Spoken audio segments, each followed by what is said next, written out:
Bismillahirrahmanirrahim. Assalamualaikum warahmatullahi wabarakatuh. Teman-teman semua, sahabat sehat. Semoga sehat selalu dan juga berkah. Alhamdulillah di video kali ini kita akan membahas yang akhir-akhir ini dan dari dulu sih sebenarnya ramai. Pernah nggak teman-teman dengar istilah bekam tuh mengeluarkan racun? Nah, pertanyaan detailnya adalah apakah benar bekam tuh mengeluarkan racun murni atau memang sekadar istilah saja untuk memudahkan. Nah, di video kali ini kita akan bahas, ngobrol serba sedikit teman-teman.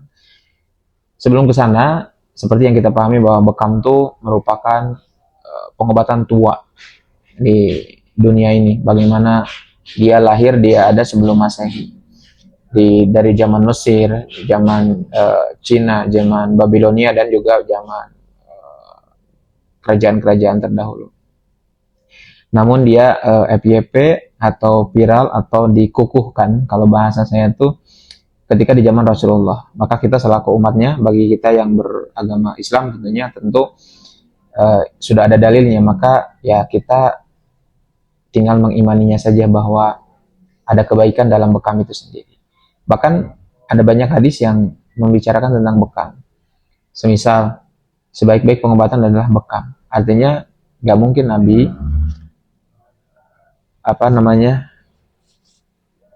berbicara ataupun mengeluarkan hadis tanpa adanya wahyu. Pasti ini sudah teruji, baik secara klinis, ilmiah, apapun itu. Karena ini hadis, sumber rujukan kita selain Al-Quran, yaitu adalah hadis.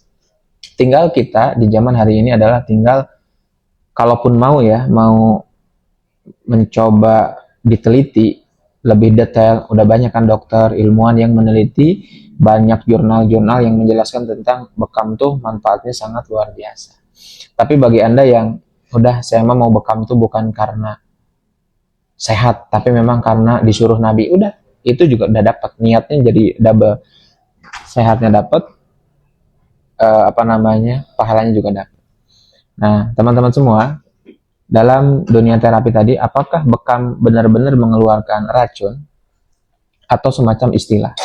Sebenarnya tubuh kita itu mampu, sudah Allah setting ya, mampu mengeluarkan racun dengan sendirinya atau mendetok tubuhnya sendiri melalui organ-organ yang kita kenal. Semisal ada paru-paru, ada ginjal. Nah, dari mana dia pengeluaran? Yang biasanya dari kulit, keringat. Nah, permasalahannya adalah apakah darah atau cairan yang dikeluarkan oleh bekam itu merupakan toksin atau racun murni?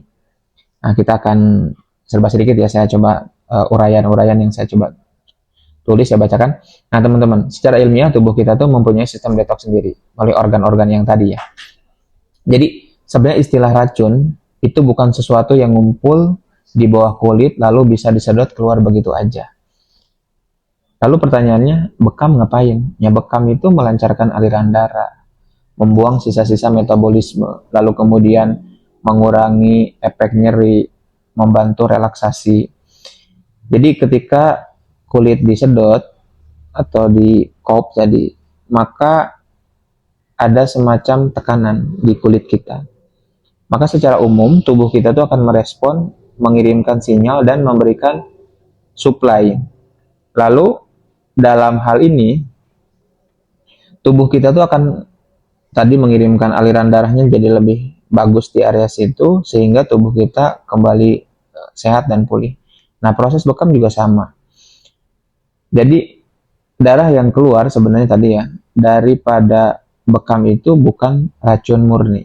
Dia hanya istilah penyederhanaan bagaimana toksin atau sisa-sisa metabolisme yang tidak sempurna dikeluarkan oleh organ kita. Nah, kenapa demikian?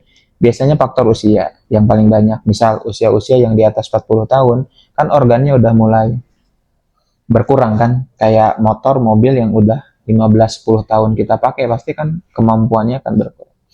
Tubuh kita juga secara sunatullah kan demikian. Apalagi sudah usia 50, 60, kita sudah sering merasa sakit pinggang, pusing. Itu karena organ-organ dalam tubuh kita fungsinya udah berkurang. Maka fungsi organ itu akan dibantu proses apa namanya fungsinya atau dibantu si organ-organ dalam tubuh kita itu dibantu memaksimalkan fungsi-fungsi mereka. Misal ginjal, fungsinya tadi menyaring racun gitu ya, terus kemudian dibuang. Tapi kan kalau ada usia 60, maka ginjalnya tidak akan sama dengan usia yang 20 tahun. Maka bekam ini sebenarnya luar biasa. Bagi yang muda, misalkan usia 30, 20, itu bekam tuh membantu meringankan kerja organ. Tapi kalau yang sudah tua, udah sepuh, dia konsepnya bukan hanya membantu meringankan, tapi dia benar-benar bisa jadi pengganti dalam tanda kutip tadi ya, meskipun tidak bisa diganti secara utuh, tapi memang bisa dalam kategori mengobati. Jadi kalau orang punya keluhan ginjal misalkan, itu asalkan rutin dibekam itu bisa membantu pemulihan banget. Jadi istilah membuang toksin atau racun dalam tubuh kita itu lebih pengistilahan sederhana supaya kita mudah mencernanya. Lalu kemudian yang harus kita lakukan adalah tentu menjaga pola makan supaya racun yang ada dalam tubuh kita itu sempurna keluar secara alamiah.